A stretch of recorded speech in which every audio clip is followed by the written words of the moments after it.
ഞാൻ പറയുന്നതെന്ന് വെച്ച് കഴിഞ്ഞാൽ ഇന്റേണൽ അസസ്മെന്റ് കുട്ടികളിൽ അടിച്ചേൽപ്പിക്കുമ്പോൾ കുട്ടികൾ തിരിച്ച് അധ്യാപകനെ അസസ് ചെയ്യാനുള്ള ഒരു സംവിധാനം ഈ ഇത്തരം ക്യാമ്പസുകളിൽ ഉണ്ടാവണം.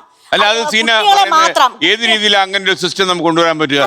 കാര്യം കുട്ടികൾ അധ്യാപകർ ഇന്റർനാഷണൽ സിസ്റ്റത്തിലും ഉണ്ട്. പല ഇന്റർനാഷണൽ യൂണിവേഴ്സിറ്റികളിലും നിങ്ങളുടെ അധ്യാപകനെ വിലയിരുത്താനുള്ള കപ്പാസിറ്റി കുട്ടികൾക്ക് അധ്യാപകർക്ക് ഭയമാണ് കുട്ടികളെ എന്തെങ്കിലും ചെയ്യാൻ. കാരണം എന്റെയൊക്കെ പിന്നെ ഫ്രണ്ട്സ് ഓസ്ട്രേലിയ മറ്റ് പിന്നെ രാജ്യത്തും വർക്ക് ചെയ്യുന്ന അധ്യാപകരുടെ യൂണിവേഴ്സിറ്റി ഹെഡായിട്ടുള്ള അവർക്കൊരു കുട്ടി പരീക്ഷ എഴുതിയില്ലെങ്കിൽ അല്ലെങ്കിൽ ഒരു കുട്ടിയുടെ കണ്ണിൽ നിന്ന് കണ്ണുനീര് വീണ എന്താണെന്ന് അവർക്ക് അവിടെ മറുപടി കൊടുക്കണം. ആ പിന്നെ യൂണിവേഴ്സിറ്റി ഡീനോട് അല്ലെങ്കിൽ യൂണിവേഴ്സിറ്റി ചാൻസലറോടൊക്കെ മറുപടി കൊടുക്കണം. ഇവിടെ അങ്ങനത്തെ ഒരു പ്രശ്നമല്ല. ഇവിടെ ഇപ്പൊ എത്ര കുട്ടികളായി.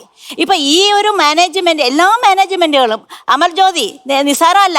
അവിടെ ആൺകുട്ടികളുമായി പിന്നെ സംസാരിക്കാതിരിക്കാൻ വേണ്ടിയിട്ട് ആകാശപാത സൃഷ്ടിച്ചു. അത് കേരളത്തിലാണെന്ന് ഓർത്തോളണം. ഇതുപോലെ ഇത് കേരളത്തിൽ ഇത്രയും നടക്കുന്നുള്ളൂ. പുറത്ത് നമ്മൾ അറിയാത്ത കാര്യങ്ങളോ? ഈ ക്യാമ്പസ് രാഷ്ട്രീയം നിർത്തലാക്കിയപ്പോൾ ഇവിടെ എല്ലാരും പറഞ്ഞു ഞങ്ങള് വിദ്യാർത്ഥികളെ സംരക്ഷിച്ചോളാം, ഞങ്ങളാണ് രക്ഷാകർത്താക്കൾ എന്ന് പറഞ്ഞു. അല്ല ഈ തരത്തിൽ ഡെൻമാർക്കിൽ പോയി പഠിച്ചു. അവിടെ എന്താ സംവിധാനം? ലോകത്തെ മറ്റ് രാജ്യങ്ങളിൽ പോയി വിദ്യാഭ്യാസ മന്ത്രി ടൂർ ചെയ്ത് ഇതൊക്കെ പഠിക്കാൻ പോയി. എന്ത് മാറ്റം കൊണ്ടുവന്നത് അതല്ലേ പറയാം. ഈ മാഡം പറഞ്ഞു അതിനനുസരിച്ചുള്ള പുതിയൊരു മാറ്റം കൊണ്ടുവരാനുള്ള പ്രഖ്യാപനം പോലും ഉണ്ടായില്ല, ഇടപെടൽ ഉണ്ടായില്ല. ചർച്ചകൾ മാത്രം. ക്യാമ്പസ് അല്ലാതെ അടച്ചാക്ഷേപിച്ച ഒരു നമ്മളുടെ സിസ്റ്റം അതൊരു മുഖ്യമന്ത്രിയോ അല്ലെങ്കിൽ ഒരു വിദ്യാഭ്യാസ വകുപ്പ് മന്ത്രി അല്ല സിസ്റ്റം. ഇന്നും കേരള യൂണിവേഴ്സിറ്റിയിൽ വൈസ് ചാൻസലർ ഇല്ല. വൈസ് ചാൻസലറെ പിന്നെ അപ്പോയിന്റ്മെന്റ് ചെയ്യാൻ കഴിയില്ല. അതെന്തുകൊണ്ട് പറയുന്നില്ല? ഇങ്ങനെ ഓരോ ഘട്ടവും നമ്മൾ പരിശോധിച്ചാൽ ഒരുപാട് ഹിൻഡ്രൻസ് ഉണ്ട്. ഈ ഹിൻഡ്രൻസ് മാറ്റിയിട്ട് കുട്ടികൾ അധ്യാപകനെ അസസ് ചെയ്യാനുള്ള ഒരു സംവിധാനം അതാണ് ഇന്ത്യയിൽ ആദ്യമായി കൊണ്ടുവരുന്നത്. പക്ഷേ ഏതോ ഒരു ഘട്ടത്തിൽ അങ്ങനെ ഒരു സംഭവമേ ഉണ്ടായിട്ടില്ല. ഒരു കംപ്ലൈന്റ് അതോറിറ്റി പോലും ക്യാമ്പസുകളിൽ ഇല്ല.